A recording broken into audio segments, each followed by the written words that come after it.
Има закони според кои што јасно е пропишана одговорноста на функционерите во МВР, и тоа функционери во различни делови оддели на МВР. Дали се тоа СВР Штип, ОВР Кочани,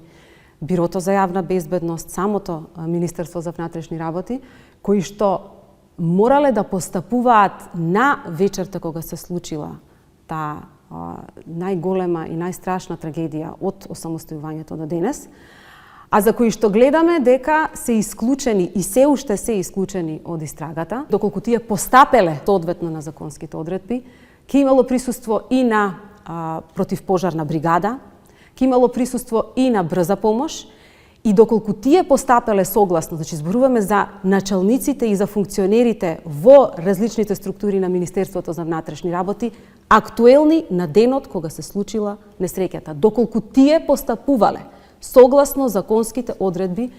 тогаш голема веројатноста била да се намали размерот на оваа трагедија, па дури можеби и да се спречи. Чесно ќе беше Тошковски да си поднесе оставка како морален чин. Самата функција, самата фотеја што се вели, му ја дава можноста